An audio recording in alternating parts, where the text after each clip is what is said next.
ഇന്ന് തന്നെ ഡൗൺലോഡ് ചെയ്യൂ. കാണൂ നിങ്ങളുടെ ഫേവറേറ്റ് ഷോസ്. എന്താ ദീപകേ, ഞാൻ നിന്റെ മൊബൈൽ ഫോൺ ഇന്നലെ സഞ്ചരിച്ച വഴിയൊന്ന് തിരയട്ടെ.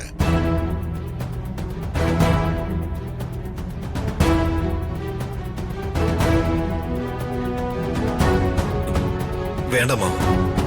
എന്ത്? അതുകൊണ്ടും അമ്മയ്ക്കും മകനും മതിയായില്ല. ഈ വിവാഹം നടക്കാനായി ദിവ്യ ഇവിടെ വന്ന് സത്യം പറയുമെന്ന് ഭയന്ന അമ്മയും മോനും ഇന്നലെ രാത്രിയില് പ്ലാൻ ചെയ്ത് ദിവ്യയും കുഞ്ഞിനെ കിഡ്നാപ്പ് ചെയ്തു.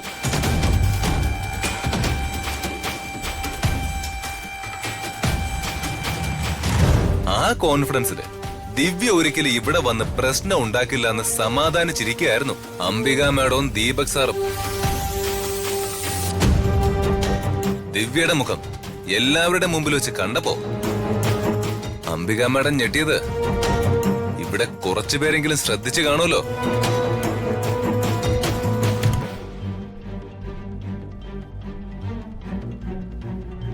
രാജു, നീ വെറുതെ ആവശ്യമില്ലാത്ത നുണയൊന്നും പറയരുതേ. എനിക്ക് നുണ പറയേണ്ട കാര്യമില്ല മാഡം. വർമ്മ സാറേ, ഞാൻ പറഞ്ഞത് സത്യമാണ്.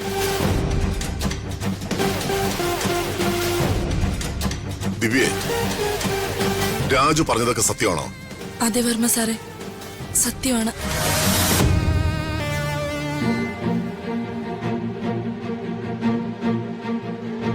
DNA റിപ്പോർട്ട് വന്നപ്പോ അത് ഇവിടെ വെച്ച് കീറിക്കളഞ്ഞ് കുഞ്ഞുമായി നീ ഇവിടെ നിന്ന് ഇറങ്ങിപ്പോയത് നിന്റെ അമ്മയെ രക്ഷിക്കാനാണോ? അതെ സാറേ.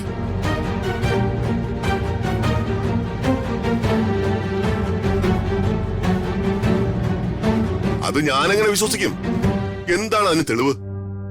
ഞാൻ എന്റെ അമ്മയെ ഇവിടേക്ക് കൂട്ടിക്കൊണ്ടുവരാം സാർ. ആ, ദിവ്യയ്ക്ക് വേണ്ടി ദിവ്യയുടെ അമ്മ നുണ പറയില്ലേ? പറയും.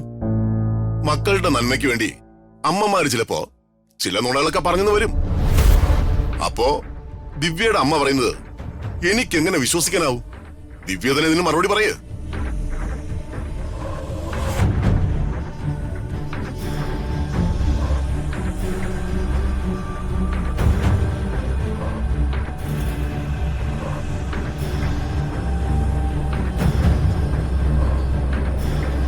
വർമ്മ സാറേ, ദിവ്യയുടെ അമ്മയെ ദീപക് വീട്ടിൽ പോയി ഭീഷണിപ്പെടുത്തിയ ദിവസത്തെ ദിവ്യയുടെ അയൽവാസിയുടെ വീട്ടിലെ CCTV പരിശോധിച്ച ദീപകിന്റെ കാറ് ആ വീട് കടന്നു പോകുന്ന കാണാം.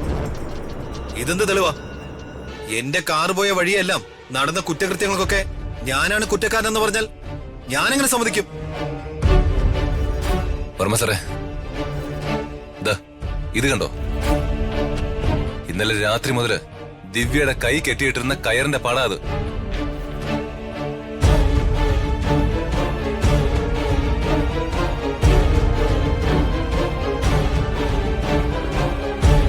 ആ കെട്ട് വലിച്ച് പൊട്ടിച്ച് ദിവ്യ എന്നെ ഫോണിൽ വിളിച്ച് പറഞ്ഞുകൊണ്ടാ എനിക്ക് ദിവ്യയും കുഞ്ഞിനെയും അവിടുന്ന് രക്ഷിക്കാനായത്.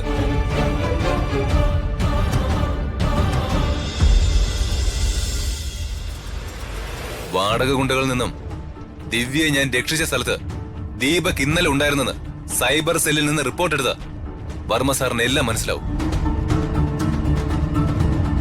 എന്താ ദീപകേ, ഞാൻ നിന്റെ മൊബൈൽ ഫോൺ ഇന്നലെ സഞ്ചരിച്ച വഴിയൊന്ന് തിരയട്ടെ.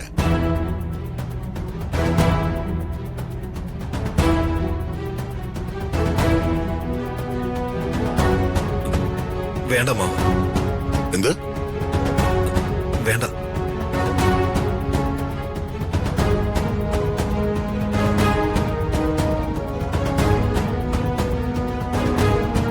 അപ്പോ ഇന്നലെ നീ ദിവ്യയും കുഞ്ഞിനെയും കിഡ്നാപ്പ് ചെയ്തെന്ന് സമ്മതിക്കുന്നു. രാജു പറഞ്ഞതൊക്കെ സത്യമായിരുന്നു അല്ലേ? നിന്നെ ഞാൻ അമ്മേ, മിണ്ടി പോകരുത്. നീ നടക്കണം നിന്റെ മുറിയിലേക്ക്. ഞാൻ അറിയാതെ നീ ഇതൊക്കെ എപ്പോഴാണ് ദീപക ചെയ്തേ? നിക്കേശി, ദിവ്യയും കുഞ്ഞിനെയും കൂട്ടിക്കൊണ്ട് ഇവൻ ഇവിടുന്ന് പോയാ മതി. അത് അകത്തേക്കായാലും ശരി, വീടിന് പുറത്തേക്കായാലും ശരി.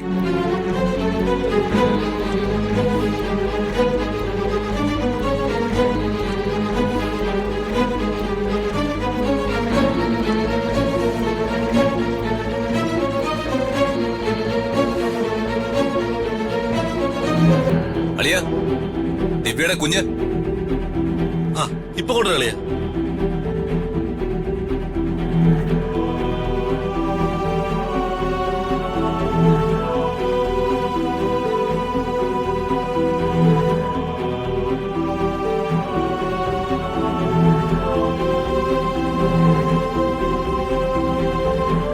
ക്ഷണം സ്വീകരിച്ച് ഇവിടെ വന്ന എല്ലാവരോടും ഞാൻ ക്ഷമ ചോദിക്കുന്നു. നിങ്ങളെല്ലാവരും ഭക്ഷണം കഴിച്ചതിന് ശേഷം മാത്രമേ പിരിഞ്ഞു പോകാവൂ. നന്ദി. ചെല്ല.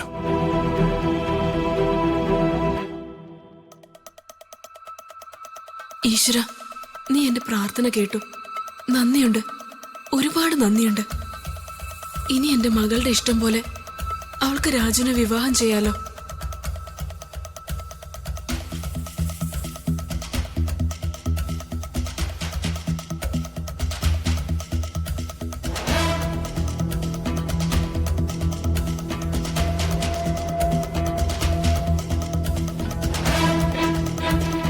ഇതാ ദീപക് സാറേ, സാറിന്റെ കുഞ്ഞ്.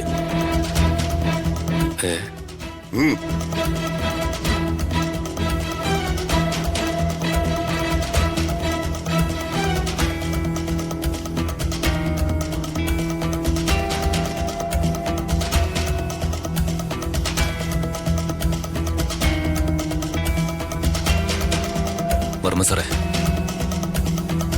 ദീപകിനെ കുറിച്ച് എല്ലാം അറിഞ്ഞുകൊണ്ട് ദീപകിന്റെ കയ്യിലേക്ക് ഹൃതിക മാഡത്തിന്റെ ജീവിതം ചെന്നെത്തുന്നത് അപകടമാണെന്ന് തോന്നിയതുകൊണ്ടാ ഞാനിങ്ങനെ.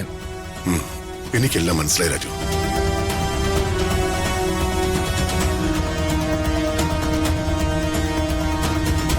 വലിയ ഇതാണ് ബെസ്റ്റ് ടൈമിംഗ്. ഇപ്പൊ വർമ്മയങ്ങളോട് സംസാരിച്ച കാര്യം നടക്കും. എന്റെയും വർമ്മ സാറിന്റെ മോളുടെയും വിവാഹകാര്യം. നീ എന്തായി പറയുന്നേ? വല്യച്ഛനും സംസാരിച്ചു നോക്ക്.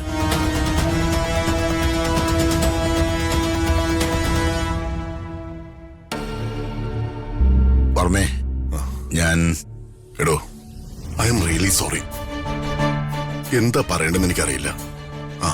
താൻ ആഹാരം കഴിച്ചിട്ട് പോവും. എന്താണോ താനീ പറയുന്നേ? തന്റെ വിഷമം എനിക്ക് മനസ്സിലാവും. എന്റെ മനസ്സിൽ തോന്നുന്ന ഒരു കാര്യം ഞാൻ തന്നോട് ഓപ്പണായിട്ട് ചോദിക്കട്ടെ? എന്താടോ? ഈ സാഹചര്യത്തിൽ ചോദിക്കുന്നത് ശരിയാണോ തെറ്റാണോ എന്ന് എനിക്കറിയില്ല. നമുക്കിടയിൽ അങ്ങനെ ചോദിക്കുന്നതിനും പറയുന്നതിനും മുഖവുരയുടെ ആവശ്യമില്ലെന്നും എനിക്കറിയാം. താൻ കാര്യം പറയേ. എന്റെ അനിയന്റെ മകൻ റോഹന് തന്റെ മകളെ വിവാഹം ചെയ്തു കൊടുക്കാൻ തനിക്ക് സമ്മതമാണോ?